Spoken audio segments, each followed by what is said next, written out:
Chapter 5. Chiron kept quiet about what had happened in the city.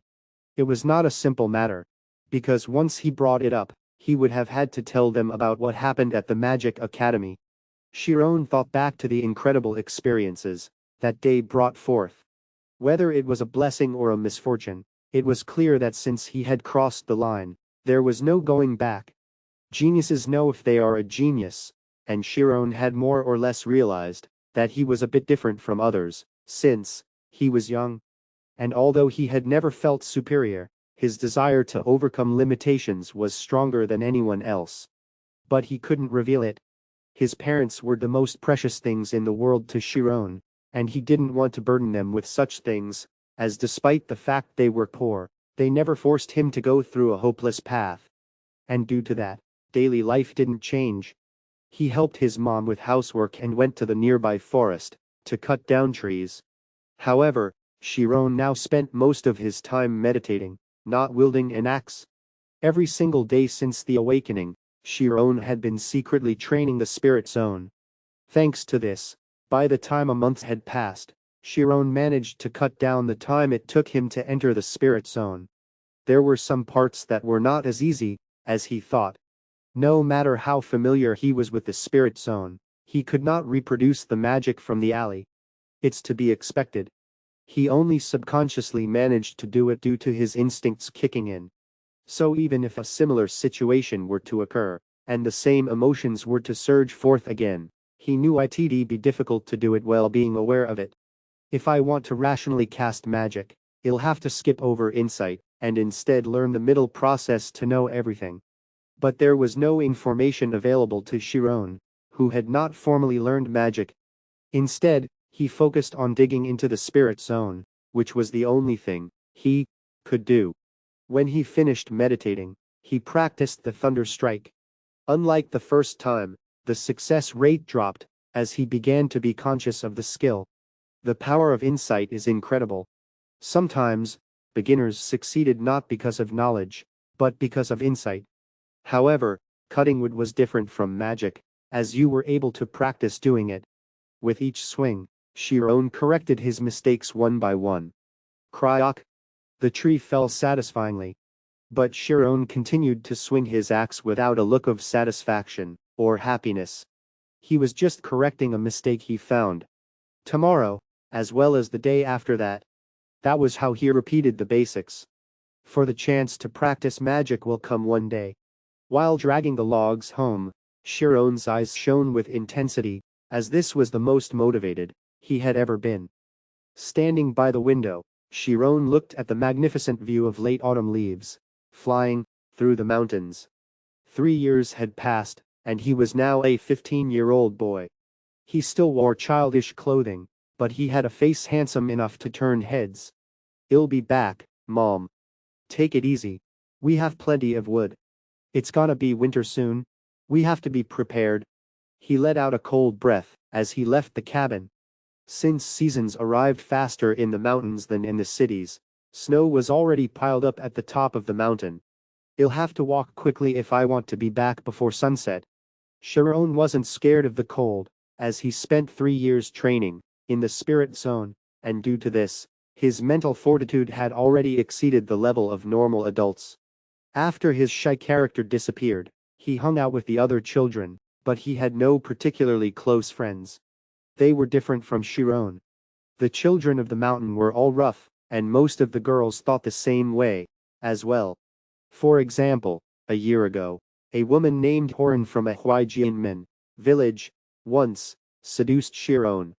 TLN Huijianmin village refers to a place where people who practice the slash and burn agricultural technique live.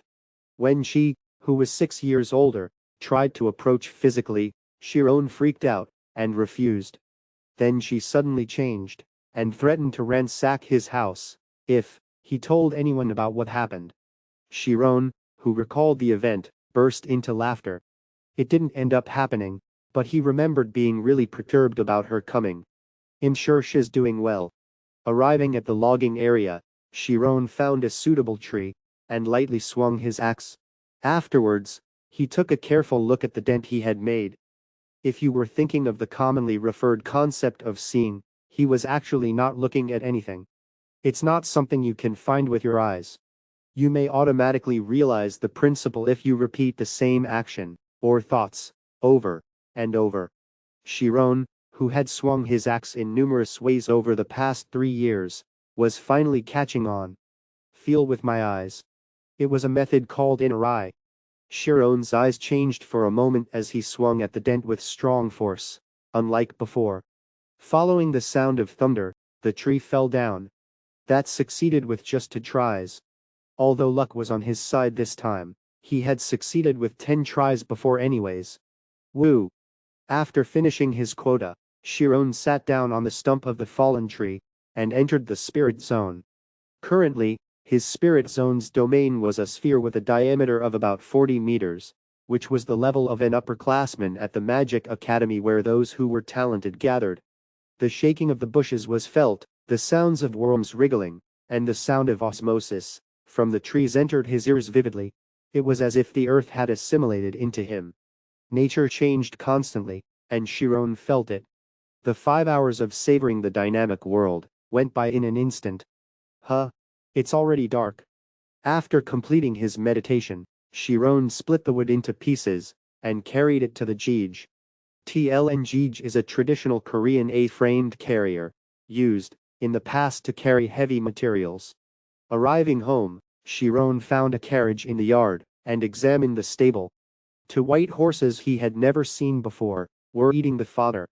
Him back. No usual greeting welcomed him. The atmosphere was strange. His mother's face was dark, and in the living room, an old man he saw for the first time was talking to his father. Dad, when did you come back? You're home? For someone who left at dawn to go sell materials, he returned fairly quickly. In addition, he would have drowned him with kisses, but this time he remained seated in his chair. Say hello, Chiron. He is the deputy butler of the Ogent family. The old man approached. Hello, Timurin. Nice to meet you. My name is Chiron. Chiron politely greeted. Chiron, who lived deep in the mountains, also knew about the noble family, Ogent. They were second-class nobles located in Kreese. They were known for producing skilled warriors and soldiers. I came to see you. Although the deputy butler was a commoner, Timurin's tone was imbued with the characteristic sensibility of a noble.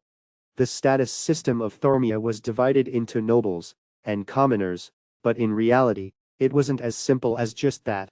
Those who worked closely with the aristocracy were more authoritative, and those who lived outside the castle, like the Vincent family, were often called and treated as the lowest commoners. Even so, why did someone of the highest status among commoners come all the way to this valley in the mountain? Then he'll be taking a look. Timurin felt around Chiron's body and examined his appearance, physique, and eyes. Chiron was offended for being treated like livestock, but while Chiron was thinking that, Timurin said something. Do you know how to read? Yes. I've been reading since I was young. Chiron's patience has also reached its limit. I'd like to know what's going on. Can you tell me? Timurin's eyes grew cold. You have a pretty good reputation. Being the son of a mountaineer, you know how to read, and you're very devoted to your parents. Timurin said in a borderline mocking tone. What the?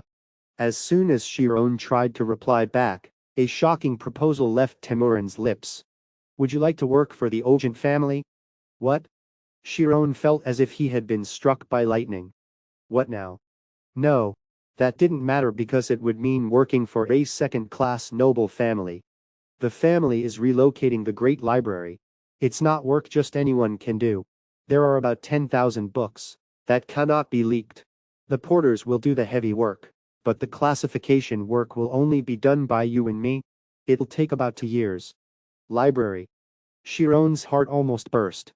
His excellent insight had a gut feeling that something ominous lay behind the suggestion, but he felt like he could take on any poison.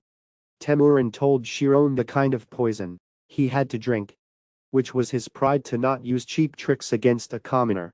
You and your family are the only ones who know of this. If for any reason a book is leaked, or if rumors spread, You and your family are dead. Chiron then understood why the expressions of his parents were dark. Even if he promised not to reveal anything, no one knew what could happen in those 2 years. It was like entrusting your life to someone else. And yet, the reason why Chiron couldn't turn down the offer was probably because, well, compensate you with enough money to live a good life. You will earn a lot more compared to your father. Ha! Thanks to having a good child, it looks like the family is going to make a living. Vincent spoke with a red face. I didn't hear your proposal because of the money. I just wish that Chiron that he. Tears welled up. A rare opportunity brought by a loving father, who wanted, only, to help his son achieve his dreams, and yet said, opportunity, could end up, killing his son. Novelbin. My only wish is for my son to achieve his dreams. Timurin snorted. What are you thinking? Aren't you getting ahead of yourself? Wake up. I'm only hiring. You were the one who asked me to use your son. There's no reason for such a request unless it's for money. You said he can read books. Of course he can read books if he'd like. But I'm not asking for him to read it. I'm saying that it's impossible to perfectly keep an eye on him. That's why I'm saying you're dead, if anything is leaked. It's a minimal safeguard. Vincent clenched his teeth. He heard, when he went to sell goods, that the deputy butler of a noble family was looking for a commoner who could read. He thought it was an opportunity from heaven, so he ran to Timurin and begged him to use Chiron. But he didn't expect him to say that. Imagining his son getting hurt was the thing that frightened him the most. What if he thinks that his dad sold his child away because he was blinded by money? Please leave. We don't need any money. If I knew this was gonna happen, I wouldn't have begged. So please, leave. Dad, I'll do it. Chiron. Timurin looked back at Chiron, not expecting that. You'll have to risk your life. It was quite the frightening job for a 15-year-old boy. Are you sure? I'm not trying to scare you. I'm telling you in advance that even a small rumor will lead to a blade next to your throat. Yes, I'll do it. I won't ever leak anything, and I'll not blame anything or anyone if a rumor were to spread for some reason. So let me do it. Timurin couldn't help but trust him. All the conditions were perfect. He was a lowly commoner that could be killed anytime, had deep filial piety, and intelligence. Feeling his travel was worth the effort, Timurin turned around. I'll come pick you up in a week, but if you change your mind in the meantime, you can always tell me. But remember, once in the mansion, you won't be able to leave until we're done. Timurin opened the door and walked out, but his family wasn't in the mood to open the door for him.